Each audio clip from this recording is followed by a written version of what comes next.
So as I'm getting ready for the wintertime dearth, I'm getting my top cover prepared for a feeder, a top feeder, so I can give them the nutrition they need.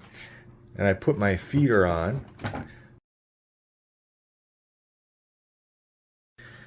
And then I put the top on. Well, of course, it doesn't fit. It just doesn't cover the thing.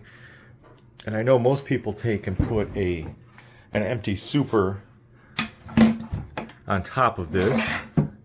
They put the super on top, and then it makes like a hollow space. But since I have a 3D printer, I want to see if I can come up with something a little different. That's what I do.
Okay, after nearly an entire reel of plastic, what do you call it, 3D mold, I got the little thing. I could have just cut wood.